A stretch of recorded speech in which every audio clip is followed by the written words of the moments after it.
Hola, sean todos y todas muy bienvenidos a otro programón de Ambiente y Medio que es... el único programa de ecología de la televisión abierta argentina. Hola. Me encanta cómo lo decís. ¿Qué haces, campeón del mundo? ¿Cómo andan campeones y campeonas del mundo? Lindo verte, como siempre. Lindo verte, obviamente que sí. Hoy tenemos otro programón, como todos los domingos. Por supuesto. ¿Y me podés decir qué tenemos para hoy? Bueno, mira, está bueno porque hoy estamos de estreno.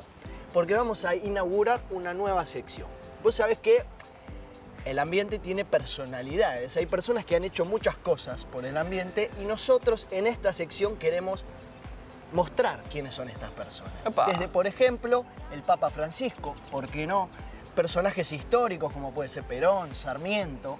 Hoy vamos a hablar de Yolanda Ortiz, que tiene una ley a su nombre, justamente. Bueno, vamos a hablar de la historia de ella, de su legado ambiental en esta nueva sección. No sé si me encanta la nueva sección, bueno, me parece espectacular. Vamos a ver. Muy bueno, muy bueno. Yo estuve haciendo un informe acerca de deportes. Bien. No me convertí en periodista deportivo para nada, sino que estuve informándome y averiguando acerca del impacto ambiental que tienen las prácticas deportivas. Bien, sabemos que hay un montón de deportes de todo tipo y bueno, también hay de todo tipo de contaminación ambiental. Claro. Así que está súper interesante. Te voy a dejar con una pregunta. A ver. A ustedes también, porque ya, bueno, lo estoy anticipando, no importa. Dale. Pero, ¿vos creés que hay algún deporte que debería dejar de existir? Está difícil, ¿eh? Qué buena Está muy pregunta. difícil la pregunta. Qué No hace buena. falta que me contestes. Puedo contestar una sola cosa, espero A que ver. no sea el fútbol, nada más. Perdón, espero que no sea el fútbol. Está muy bien, está muy bien, está muy bien. Y como todos los domingos tenemos un informe de la semana. No sé si se acuerdan, no sé si vos te acordás, vos sí A te ver. acordás. Vos tenés una memoria, vos sí te acordás. Para algunas Pero, cosas igual. a ver, el domingo pasado les estuvimos comentando acerca de las cumbres climáticas y los tratados multilaterales de Naciones Unidas para frenar la crisis climática. También estuvimos charlando del tiempo que les lleva a estos países ponerse de acuerdo. Son más de 190 países los miembros de Naciones Unidas y tarda mucho, ¿viste? Tarda mucho, sí, que sí. La burocracia, sí. Está complicado, Sí, pero bueno. tarda un montón. Pero felizmente, luego de 2 décadas de arduas negociaciones, Naciones Unidas llegó al texto final para un acuerdo que busca proteger al océano, el Tratado de Alta Mar. Bueno, en este informe vamos a ver cómo este tratado puede beneficiar a la Argentina y vamos a estar yendo por los puntos más críticos de este acuerdo. Así que vamos a ver el informe.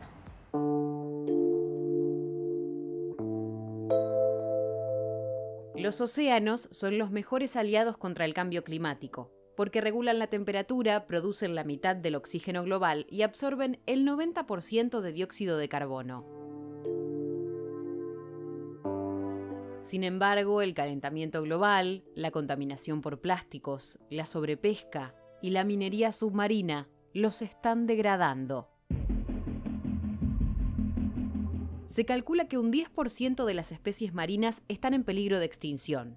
Solo el 1.2% de los mares del mundo tiene algún tipo de protección. Esto es porque las 2/3 partes de las aguas están fuera de las áreas exclusivas de cada país, que van desde la costa hasta las 200 millas náuticas. El Tratado de Alta Mar es el último acuerdo logrado por Naciones Unidas y es considerado histórico porque busca conservar la vida oceánica en aguas internacionales. Se cerró el 5 de marzo pasado en la ciudad de Nueva York, después de casi 2 décadas de arduas negociaciones, ya que los países industrializados se oponían a varias cláusulas por sentir afectados sus intereses económicos.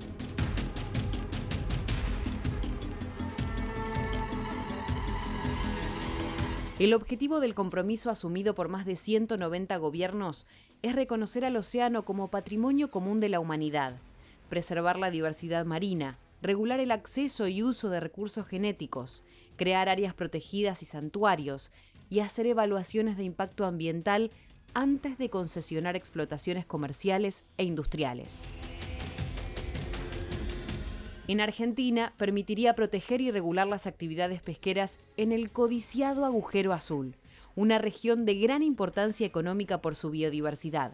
Está ubicado a 500 kilómetros de la costa, frente al Golfo San Jorge, y en determinadas épocas del año concentra actividad pesquera extranjera que impacta en el manejo sustentable de la zona.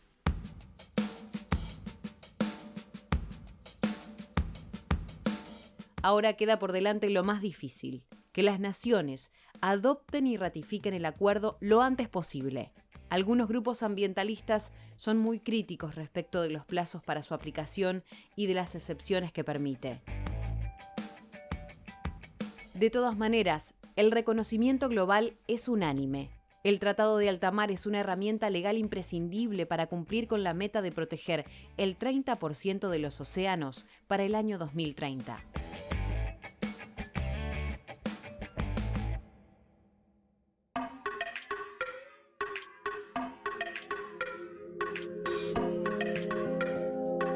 Bien sabemos que el cambio climático también afecta a los deportistas y al deporte. La contaminación igualmente. ¿Cuántas veces hemos escuchado a surfers, por ejemplo, quejarse de que las playas están llenas de residuos? La maratón de Nueva York de 2012 tuvo que ser cancelada por el huracán Sandy. Las competencias que iban a haber en Doha tuvieron que ser canceladas por la ola de calor. Pero ¿alguna vez se han preguntado qué impacto tiene la práctica deportiva en el ambiente? Sabemos que hay distintos tipos de deporte que se practican en distintos lugares y también hay distintos tipos de contaminación que tienen estas prácticas deportivas. Por un lado, podemos pensar en una contaminación más directa, que es la que prácticamente genera la realización del propio deporte, como puede ser la emisión de gases. Por otra parte está la contaminación por la fabricación de indumentaria o los elementos deportivos. En muchísimos casos todos estos elementos están fabricados con materiales sintéticos. También tenemos la contaminación por alterar el medio natural para poder realizar un deporte. Y también tenemos una contaminación más indirecta, que es la del público, la de la asistencia a un espectáculo deportivo. Seguro se estarán preguntando cuáles son estos deportes. Bueno, tranquilos porque ahora vamos a hablar de estos tipos de contaminación con deportes específicos. Y también yo les quiero dejar una pregunta a ustedes que la vamos a contestar después. Tal vez sí, tal vez no. Pero para que vayan pensando, ¿hay algún deporte que debería dejar de existir?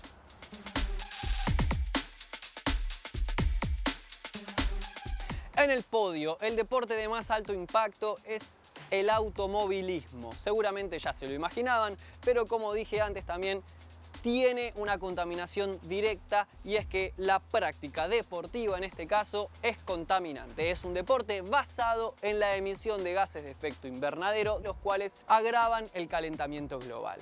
Si nos ponemos a pensar, en una carrera un auto emite 230 kilos de dióxido de carbono. Hay 22 autos por lo menos en una carrera. No voy a hacer las cuentas, háganlas ustedes, pero me da bastante alto.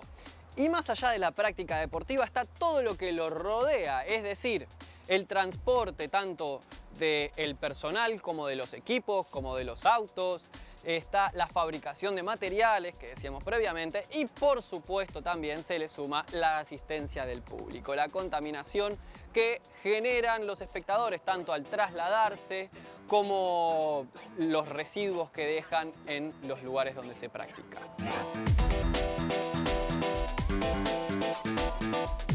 La Fórmula 1 tiene un plan inmediato para bajar la contaminación de acá a 2030. Se comprometió a reducir un 40% las emisiones en cada año. También sacaron los tubos de escape que sobraban, ahora tienen habilitado solo uno. Habilitaron solamente 100 litros de combustible por carrera, antes era ilimitado. Cambiaron los motores para que consuman más eficientemente. Y alguna que otra cosita que ayuda, pero no deja de estar ahí arriba, como el deporte más contaminante. Continuando con el podio, seguimos con un lugar medio compartido, con algo que denominamos impacto medio. Estamos hablando de deportes que se practican en un medio natural, Vamos a hablar primero de los deportes acuáticos, especialmente los de tabla. Bien sabemos que el mar es un ambiente, es un lugar tan natural, pero sin embargo el principal problema de los océanos son los plásticos y microplásticos. Los deportes acuáticos, en especial los de tabla, habría que sumarles esta contaminación a la indumentaria, como lo puede ser el neopren, que muchas veces se desprenden microplásticos en el ambiente natural.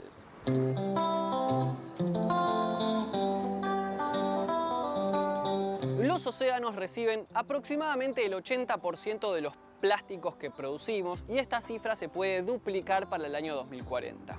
A este problema hay que sumarle la contaminación que genera la fabricación de estos elementos.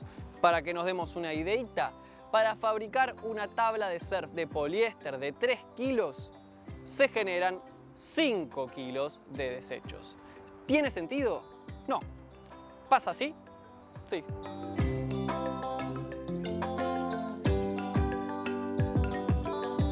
Por otro lado, dentro de este podio de contaminación al ambiente natural, se encuentran los deportes de nieve.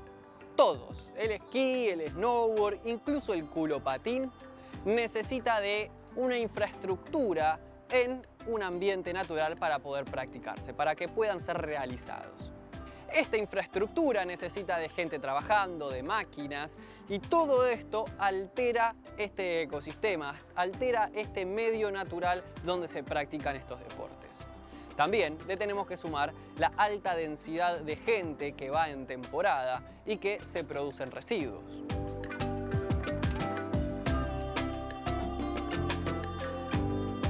Se podría pensar que el tenis contaminaría menos que un rally, ¿no es cierto? Tiene toda la lógica, pero la realidad es que en el tenis, como en muchos otros deportes, es el público el que hace la diferencia y termina siendo más contaminante que algunos deportes que en un principio pensaríamos que emiten más gases de efecto invernadero, que tienen un mayor impacto en el ambiente. Por supuesto que los deportes masivos o los grandes eventos deportivos, como lo puede ser un mundial, lamentablemente, o las Olimpiadas, tienen un alto impacto ambiental. En Londres 2012 se emitieron la misma cantidad de gases que lo que emiten 200.000 familias de Europa en un año. En cada maratón de París se recuperan 450.000 botellas de plástico. La asistencia del público genera un impacto ambiental. Por supuesto, esto no es para que el público deje de asistir a eventos deportivos, sino para que se empiecen a repensar algunas prácticas y algunas conductas que tenemos cuando asistimos a estos eventos. Por ejemplo, para rever y repensar un poco más el deporte, para empezar a ver cuáles son estas variables que se pueden modificar, estuvimos hablando con Ramiro de Proyecto Deporte Sustentable para ver cómo podemos hacer para mejorar esta situación. Vamos a verlo. El deporte en general y las instituciones deportivas en particular no pueden estar ajenas a los ODS ni a la Agenda 2030. Como sabrán, hay una estrecha relación entre el deporte y el medio ambiente, ya que muchas de ellas se practican en entornos naturales o requieren también grandes cantidades de recursos naturales. Es por eso que debería ser de las principales defensoras del modelo de desarrollo sustentable. Para nosotros un club grande o un club de barrio es similar. La única diferencia es el impacto que tiene un club grande a diferencia de un club de barrio. Obviamente nosotros cualquier acción que hagamos en un club grande tiene una visibilidad importantísima. También todo lo que genera ese club durante un partido o durante las actividades que tengan en la semana son muy significantes. Es por eso que también nosotros tratamos de que los clubes cada vez más se comprometan con este tema, porque la verdad que son volúmenes gigantescos y es muy importante que lo hagan, porque obviamente van a hacer que nosotros o la sociedad en general vivamos mejor. Primero que nada, nosotros en cada institución que quiera trabajar en este tema, primero que nada tiene que tener una política de gestión sustentable, después nosotros tenemos que hacer un diagnóstico de situación de la federación, obviamente cómo se encuentra el club o la institución, luego hacer un plan de trabajo, que ahí sí tomamos los temas como residuos, agua, energía, movilidad, buenas prácticas. Una vez que tenemos como ese mapeo de la institución, vemos cuáles son los puntos más fáciles de trabajar y poner en marcha. Y bueno, ahí es el camino que después uno trata de hacer con capacitaciones y demás para que puedan llevarlo a cabo en el día a día del club. Estamos trabajando con el Comité Olímpico Argentino en la creación de un sello ambiental, que es una distinción que certifique a las instituciones deportivas que trabajen con ciertos estándares ambientales. Hemos también creado un manual de buenas prácticas para que los clubes tengan como guía y poder llevar a cabo las distintas acciones que quieran desarrollar. También requerimientos que nos piden también del Comité Olímpico Internacional, que obviamente se trabajen todos estos temas que ellos ya vienen plasmando de hace tiempo. Las instituciones en este país tienen un rol central para que podamos disfrutar de un deporte más sustentable. Si bien tenemos culturas muy distintas con los japoneses, por ejemplo, pero sí los hemos visto en el Mundial del 2022 recoger los residuos una vez que terminaba el partido.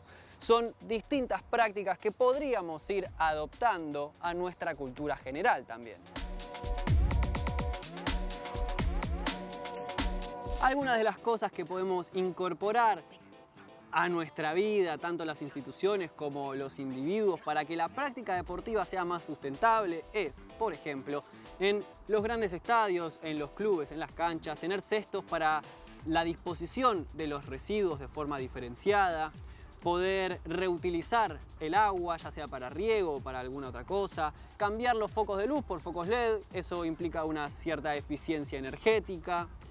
Individualmente, aquellas personas que practiquen deportes en la naturaleza, bueno, que no se salgan del camino indicado, que respeten a los animales, las personas que tengan que comprar equipamiento, que primero se puede reparar, se puede reciclar, no es necesario comprar uno nuevo siempre, y si es necesario, bueno, ver de qué materiales está fabricado, quiénes lo producen. Y ahora me gustaría contarles también una pequeña curiosidad acerca de un deporte nuevo, nuevísimo, que tiene su origen en 2018 en Suecia y se llama plogging, que combina los deportes como el running, el ciclismo, el senderismo, y se trata de practicar ese deporte a la vez que se recolectan residuos. Uno de los deportes más ambientales del mundo, sin ninguna duda. Y desde Ambiente y Medio no queremos que dejen de practicar sus deportes. De ninguna manera el deporte ayuda para el bienestar personal y el bienestar social. Sabemos que es muy importante en la vida de muchas personas. Es simplemente que queremos pensar cómo podemos hacer estas prácticas deportivas más sustentables. Y aguante River.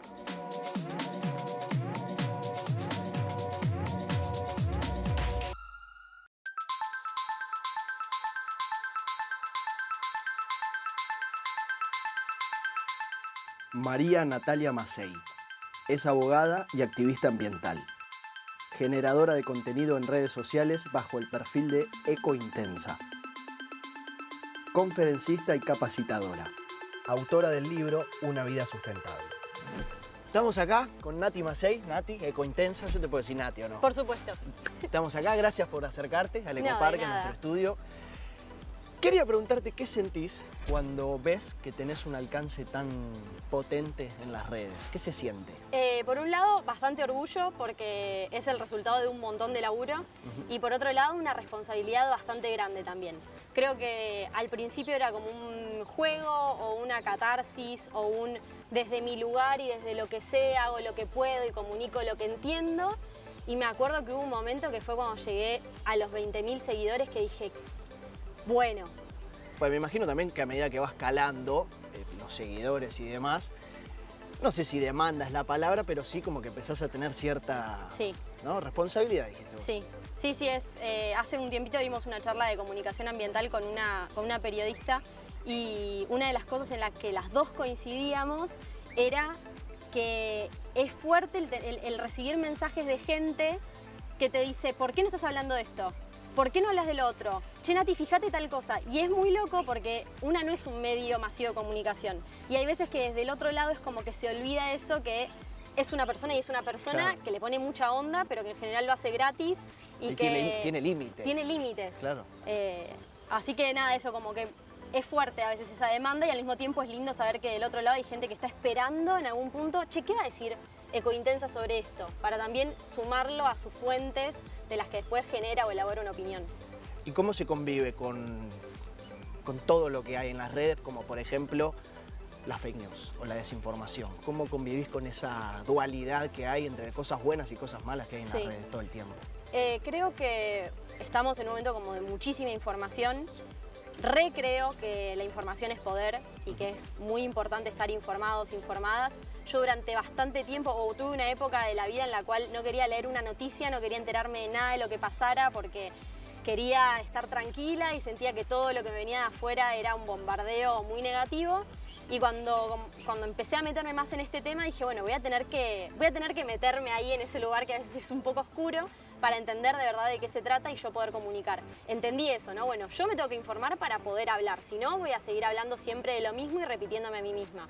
El otro día que salió este bombardeo de noticias de un montón de portales que decían que un informe de la NASA aseguraba que la industria ganadera argentina no contaminaba el ambiente y que de hecho era una solución frente a la crisis ambiental, yo, sin ser ecóloga, bióloga, miré y dije, esto es rarísimo, vamos a ver de qué se trata. Lo que pasó en ese caso puntualmente es que sentí que no tenía las herramientas para poder desmentirlo, por decir de alguna manera. Tenía solamente eso, la intuición de, bueno, por la información que tengo, esto no me parece cierto. Claro. Y ahí me metí en una de buscar el informe de la NASA, ponerme a leer, ¿viste? Como decís, esta tarea me sobrepasa porque no es mi métier, como se dice, ¿no? No es lo mío. Es un montón, porque aparte las fake news están producidas, o sea, tiene una producción detrás bastante detallada. Y vos ves que todos los portales más importantes habían sacado la misma noticia, entonces también te hace pensar, che, sin nombrarlo, ¿no? Pero si todos estos medios están diciendo esto, no se la van a jugar tanto a decir una burrada, algo debe haber que lo respalde. Después, como te decía, me puse a mirar, encontré el informe, me iba rescatando algunas cosas en la noticia que me iban dando la razón, que habían consultado al Instituto de Promoción de la Carne Vacuna. En eso se basaba, decir, sí, bueno, claro. Pudiste y está bueno. ¿Qué pensás cuando sigue habiendo negacionistas o cuando sigue habiendo gente que no cree en el cambio climático, que por lo menos lo minimiza? Sí, bueno, mira, en el 2020, en ese contexto que te decía de que empecé a sentir que tenía más responsabilidad por la cantidad de seguidores y el alcance y todo, me puse a hacer una diplomatura en políticas públicas y cambio climático. Y cuando llegué al final, una de las preguntas que me hicieron fue, ¿por qué estás tan en contra, por decir de alguna manera, del negacionismo? No por las cosas que yo decía en clase, ¿no? Tipo, como que siempre era muy, no sé, como que intervenía mucho y me hacen un poco esa pregunta. Me dicen, ¿no tiene derecho cada persona a pensar lo que crea? ¿Vos tenés derecho de imponerle a otra persona que tiene que creer en el cambio climático? Y yo en ese caso lo que me acuerdo que respondí fue, una cosa es lo que piense mi tío y otra cosa es lo que piense un líder mundial. Y lo que respalda el negacionismo, para mí, son dos cosas. Por un lado, que hay muchos intereses económicos detrás de seguir sosteniendo este modelo destructivo y de extractivismo. Y por otro lado, hay un negacionismo que tiene que ver, quiero creer, con una necesidad de autoprotección de algunas personas, que es como, lo niego, o sea, ojos que no ven, corazón que no siente, lo niego porque no estoy dispuesta a hacerme cargo de lo que tendría que hacer si acepto que esta es la realidad y que el cambio climático es así de grave. Y el negacionismo a veces es cómodo también. Es recontra cómodo y el ambientalismo es incómodo. Sí. O sea, y eso trato de decirlo, no sé, en las charlas, esas cosas, porque si no, no me da pintar un mundo color de rosas. Muchas veces quienes estamos también súper metidos, y te debe pasar a vos, decimos, qué ganas de no saber nada de todo esto. Qué ganas de estar comiendo un asado sin culpa. A mí me encantaba la carne, dejé de comer carne hace muchísimo tiempo. Entonces, qué ganas de comerme un asado sin culpa, qué ganas de ir en auto a todos lados, qué ganas de, no sé, de no pensar en esto. Quienes estamos muy metidos en este tema, creo que también es como un pajarito que nos taladra el cerebro y esa culpa o esa angustia, esa ansiedad, son muy incómodas. Estaría buenísimo ignorarlas y disfrutar de la vida mucho más tranquilos. No, pero es mejor no cuestionarse. Y sí. ¿Te parece si hacemos una breve pausa? Sí, y seguimos en un ratito? Seguimos con más Ambiente y Medio.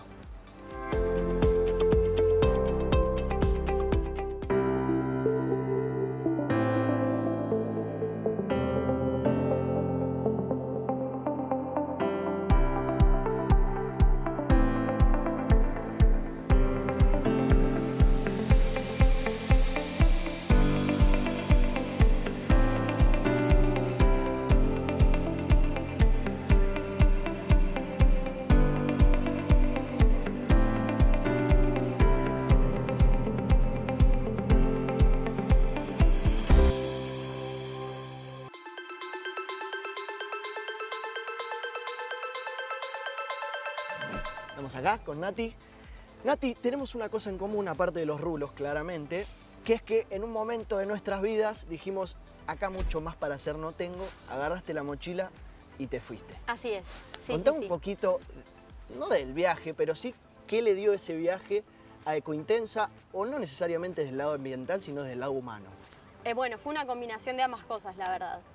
Yo siempre, creo que siempre estuve bastante en contacto con la naturaleza en cuanto a que soy del conurbano, había jardín en la casa de mi abuelo, me la pasaba abajo de las plantas, pero creía que cuidar al planeta era apagar las luces cuando no las estabas usando y cerrar la canilla. O sea, como que no tenía mucha más noción de que había más cosas que podíamos hacer. Y cuando me fui de viaje, en ese contexto tuve la chance de estar muy en contacto con la naturaleza por el tipo de viaje que hice y estuve algún tiempito, 1 mes y medio, 2 meses, viviendo en un camping en una isla. Y eso ya, de estar viviendo en una carpa y dormir contra el suelo, empezó a modificar todo.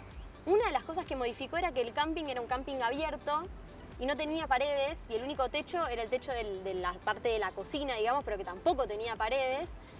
Y me empecé a dar cuenta de que es como que mi casa era todo. O sea, empecé a tomar esa noción del planeta como mi casa, porque yo salía de la carpa y ya no había nada más que me perteneciera por fuera de eso.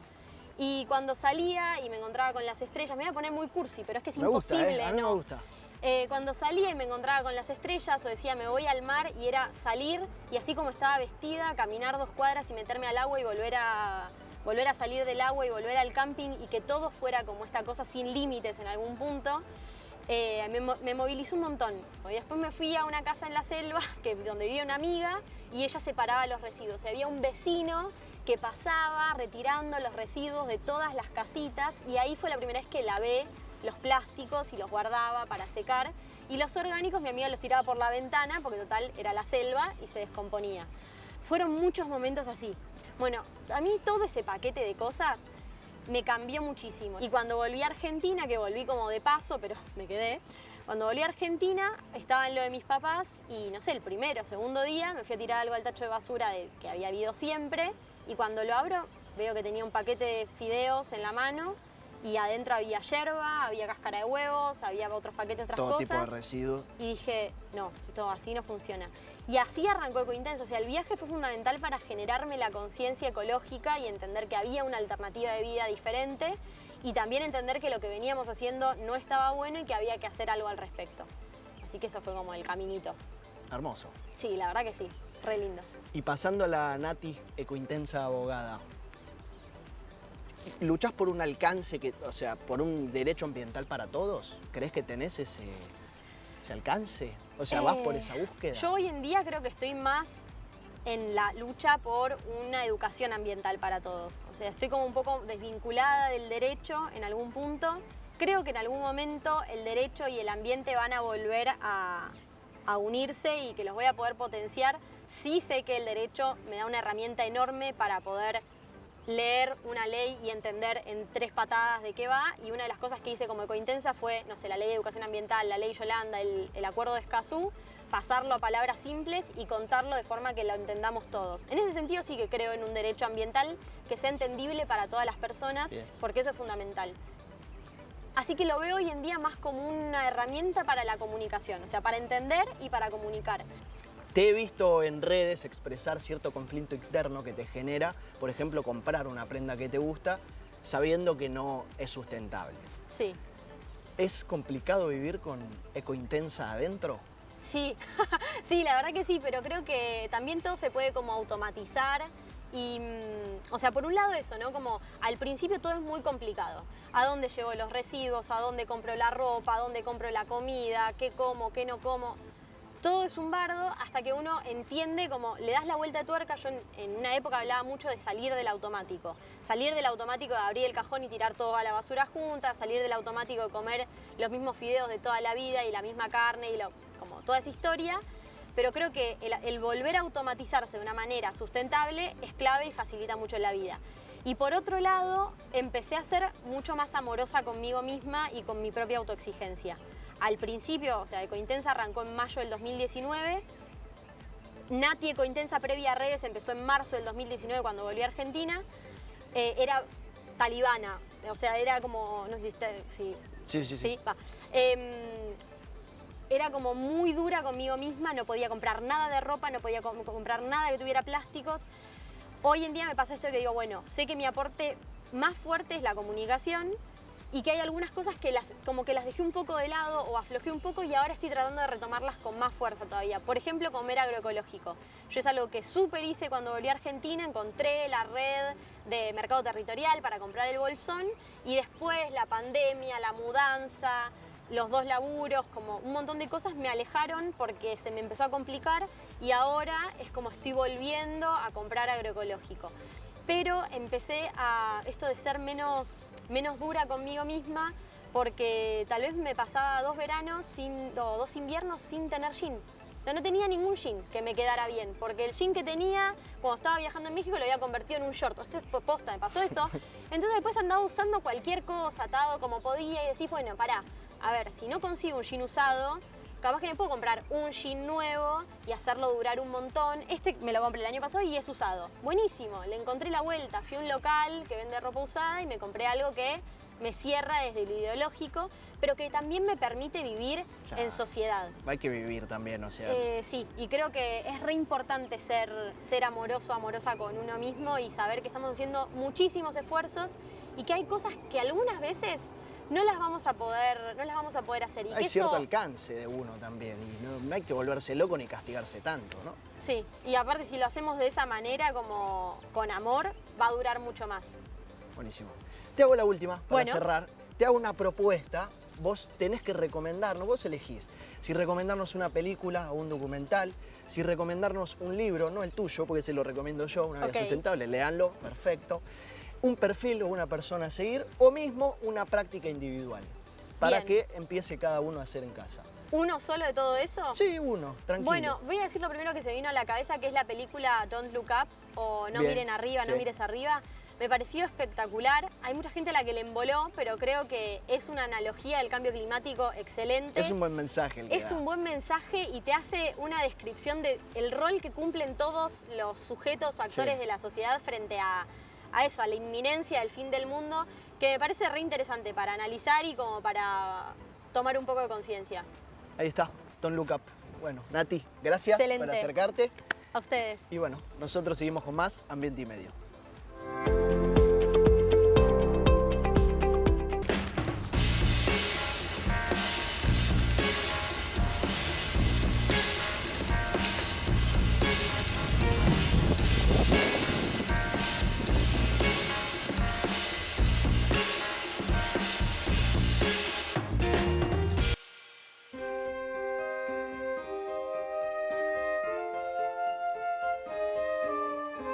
Históricamente, distintas culturas alrededor del mundo han rendido culto a distintas especies de animales. Es decir, que han endiosado y adorado y les han otorgado el mote de algo sagrado a algunas especies de animales.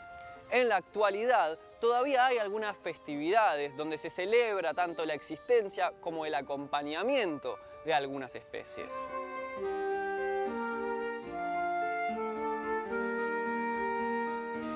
El origen de estas creencias se remonta a miles y miles de años atrás, donde las culturas politeístas, para explicar tanto el comportamiento o algunos aspectos físicos y características de los animales, se les otorgaba este mote de sagrado. Se creía que tenía conexión con los dioses y por eso los adoraban. Por ejemplo, en la mitología egipcia, adoraban y veneraban a distintos animales, incluso creían que algunos podían traer buena suerte. Uno de los ejemplos dentro de esta mitología es la de el dios toro Apis, que se creía que había sido engendrado por la luz de un rayo directamente, y los sacerdotes alrededor de Egipto buscaban encontrarlo y lo podían hacer buscando 29 marcas y símbolos para poder encontrarlo, como, no sé, un toro de pelo negro con un triángulo blanco en la frente, con un buitre en el lomo abriendo sus alas y un montón de cosas más. Y una vez que lo encontraban, lo llevaban a un lugar especial, después de su muerte era momificado con una sepultura especial. Otro ejemplo dentro de esta mitología es la de los dioses híbridos, esa morfología humanizada hacia algunos animales, como lo es el caso de Anubis, un perro humanizado con manos de humano, que este dios era el dios protector de las tumbas y de la momificación. También en América hubo varias culturas precolombinas que eran politeístas y que tenían animales a los cuales endiosaban, a los cuales adoraban. Culturas como los mayas, los aztecas o los incas, por nombrar solo algunas de las más importantes, adoraban distintos animales. Entre ellos se encuentran aves, como lo puede ser el halcón, el águila, serpientes, que en las distintas culturas solía tener una representación similar, algo de sabiduría, pero que también representaba el inframundo, y también felinos de gran porte, como lo es el puma, pero también, por supuesto, el yaguareté.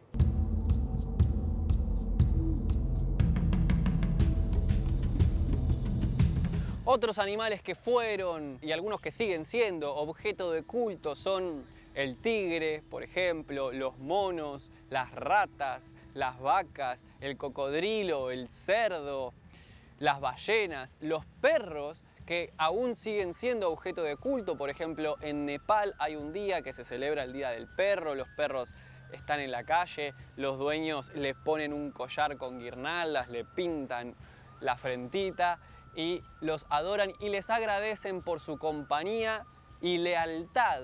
Otro animal que tiene su día en la actualidad es el elefante, que en la India se lo celebra, se lo festeja y se dice que es un animal que simboliza la fuerza y la sabiduría. Lamentablemente para muchos de estos animales, su condición de sagrado se las comió el capitalismo. Bien sabemos que en la actualidad existe mucho turismo y en algunas partes del mundo explotan a estos animales con fines turísticos, como lo es el caso emblemático de los elefantes, en el cual explotan a estos animales haciendo pasear personas, transportando equipaje y no solamente por lugares selváticos, sino también en el concreto, el cual lastima sus patas, no solamente sus lomos. Otro ejemplo puede ser el de los monos, siendo utilizados para entretener al público en general, haciendo monerías, valga la redundancia.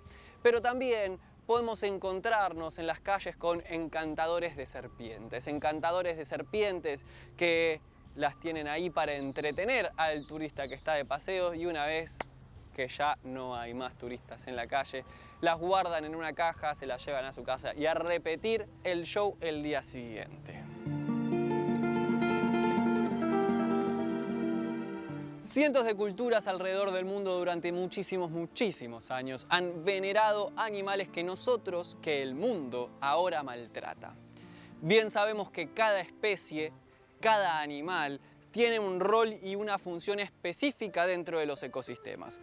Alterar, es decir, correr a estas especies de esos ecosistemas, es también alterar a esos ecosistemas y por lo tanto alterarnos a nosotros mismos. Deberíamos corrernos de este eje antropocentrista donde creemos que tenemos derecho a todo, para también darles el derecho a las otras especies a habitar las zonas geográficas, las regiones para las cuales tienen funciones específicas. Por supuesto que cada individuo actúa de acuerdo a sus posibilidades, pero desde lo más básico es dejar de fomentar el mascotismo. Hay animales domésticos y animales que no son domésticos y que para que lleguen a la casa de una persona que quiera que ese animal sea una mascota, como por ejemplo una serpiente, hay todo un comercio ilegal de animales. Está el tráfico de fauna, que es uno de los comercios ilegales más grandes del mundo detrás, en el cual maltratan a un montón de especies de animales. Tenemos que dejar de fomentar el turismo de explotación animal. Algunas personas, si quieren, pueden cambiar su dieta. Por supuesto que tenemos que cuidar a las mascotas que nos acompañan y a dejar de maltratar a aquellas mascotas que se encuentran en la calle. Como he mencionado varias veces, a veces está bueno visitar la historia porque podemos volver a refrescar algunos valores que parecían olvidados.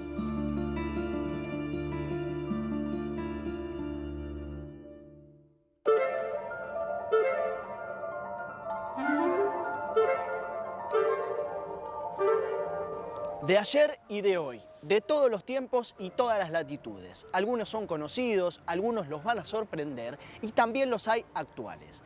Pueden ser científicos, políticos o ambientalistas, pero ellos, en su momento y desde su lugar, hicieron la diferencia y marcaron un camino. Hoy, en Referentes Ambientales, conocemos a Yolanda Ortiz.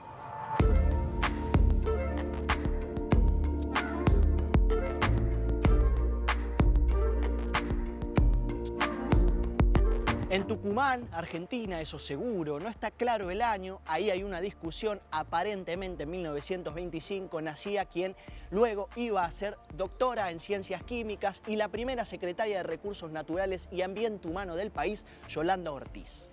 A raíz de un problema de salud de uno de sus hermanos, debieron trasladarse a Buenos Aires. Cuando llegué me sentía muy perdida porque había dejado mi lugar de pertenencia, entonces me comprometí mucho con todas las acciones del bien común, sobre todo con las de la Villa Miseria. Opta por estudiar química, donde se recibe en la Facultad de Ciencias Exactas y Naturales de la Universidad de Buenos Aires, carrera que elige sin pensar demasiado en lo vocacional, cuestión que le genera cierto conflicto interno. Me reconcilié con la carrera cuando vi que podía desarrollar mi costado social. En ese momento había todo un movimiento ambiental en salud pública al cual me uní y ahí es donde empieza a hablar de contaminación, de un modelo de producción equivocado que demostraba su fracaso a partir de la destrucción de la naturaleza y el tejido social, pensando en que podía hacer algo al respecto, siempre pensando en la justicia social. Ahí podemos concluir, nace la Yolanda Ortiz, referente ambiental que hoy nos convoca. Luego de especializarse en toxicología, se interesó por revertir los ambientes insalubres en los cuales los obreros trabajaban y fue así como obtuvo una beca para ir a estudiar a la reconocida Universidad de la Sorbona en París, donde permaneció hasta finales de la década del 60. Por ende, fue testigo y partícipe, ¿por qué no?, de las históricas jornadas del Mayo francés. Todos lo estudiamos en la escuela. La mayor revuelta estudiantil y huelga general de la historia de Francia, situación que por supuesto también marcaría su vida profesional. Los eventos del Mayo francés serán recordados como el despertar ecológico, no como una cuestión idílica, sino como una contestación al modelo de desarrollo ligado a la democracia y a la libertad. Luego de estar un tiempo en Estados Unidos, en febrero de 1972, Juan Domingo Perón redacta su mensaje ambiental para los pueblos y gobiernos del mundo, en el cual apela que la concientización debe originarse en los hombres / mujeres de la ciencia, teniendo que transformarse en acción necesaria a través de los dirigentes políticos. A partir de este mensaje podemos concluir, nace la Yolanda Ortiz política. Tras asumir la tercera presidencia, Perón crea la primera Secretaría de Recursos Naturales y Ambiente Humano de nuestra historia, cargo que le encomienda por sugerencia de Huidobro Saravia, miembro del gabinete, a la licenciada Yolanda Ortiz, quien ocupa este cargo entre 1973 y 1975. La idea acá, señores, no es hablar de partidos políticos, ni mucho menos, sino de la Yolanda Ortiz persona y su influencia ambiental, que en este caso como funcionaria creó el Instituto Forestal Nacional, la Comisión Nacional del Agua, el Instituto Nacional de Ciencia y Tecnología. Sentando las bases del federalismo ambiental, creó el COFEMA, el Consejo Federal del Medio Ambiente, que a día de hoy sigue representando a todas las provincias y vela por una política ambiental nacional. Creó también, tanto en Cámara de Diputados como en Cámara de Senadores, comisiones especializadas en temáticas ambientales. La Argentina fue, en definitiva, el primer país en la región en tener una secretaría de estas características en un modelo económico centrado y basado en la preservación y la defensa de los recursos naturales. Y ni mencionar que se trataba de una mujer en esos tiempos a cargo de una secretaría, teniendo que lidiar con cada uno, me imagino, liderando así el ingreso de la mujer en las políticas verdes de Latinoamérica.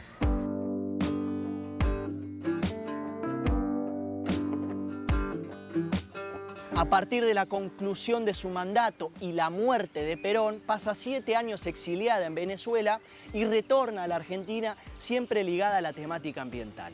El Instituto Venezolano de Desarrollo Industrial y la Universidad Simón Bolívar en Venezuela, y aquí siguió siempre con el COFEMA, la ONG Cambiar dedicada a la educación ambiental, la Comisión Nacional de Recursos Naturales del Senado de la Nación, entre varias cosas más. Luego comenzaron los reconocimientos. Y en marzo del 2018, el más importante de ellos, la mención Juana Azurduy entregada por el Senado de la Nación. A los 94 años, el 22 de junio del 2019, en la ciudad de Buenos Aires, fallece Yolanda Ortiz. Un poco más de un año más tarde, por amplísima mayoría, la Cámara de Diputados denominaba como Ley Yolanda a la Ley 27.592, que promueve de forma obligatoria la formación ambiental a los distintos actores y sectores de la sociedad, entendiendo al ambiente como una disciplina transversal. Yo hice de lo ambiental un proyecto de vida, decía Yolanda, y por eso quería que la conozcamos.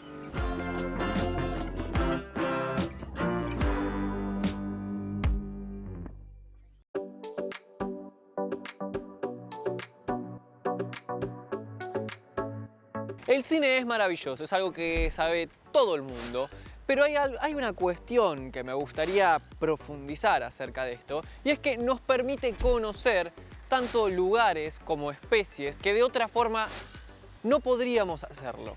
Por eso en el día de hoy les quiero recomendar el documental En el Valle de los Canguros, Kangaroo Valley. Es un documental donde nos vamos a adentrar en el hábitat de los canguros en Australia y vamos a conocer todo acerca de esta especie. Para conocer al respecto de los canguros, el documental tiene un punto de partida narrativo que es a partir de una cría de canguro llamada Mala, la cual vamos a ver cómo se las arregla para sobrevivir. Y este punto de partida también nos permite conocer al respecto del resto de la fauna que hay viviendo en este valle. Y como dije desde un principio, el mundo del cine es fabuloso. ¿Por qué? Porque vamos a poder ver con estas super tomas aéreas, tomas en plano detalle, todo lo que es este valle y todo lo que involucra a esta fauna de este lugar. También el documental cuenta con una narración bastante particular, muy entretenida, de la actriz Sarah Hooks, la cual hace que todas estas peripecias que nuestra protagonista tenga que atravesar sean más leves, está bien narrado, está bien contado, así que en el Valle de los Canguros ya saben, ya tienen su plan. Y antes de que me olvide, una cosa importante, síganos en las redes sociales, @Fundación Ambiente y Medio, nos pueden seguir en las redes sociales. También, si quieren volver a ver los programas enteros, lo pueden hacer en la web ambienteymedio.tv o en nuestro canal de YouTube, que está todo impecable, están los programas enteros, están los informes por separado. Y ¿saben qué? Si entran al canal, suscríbanse, activen la campanita porque nosotros hacemos contenido ambiental. Ahora sí, nos vemos la próxima. Adiós.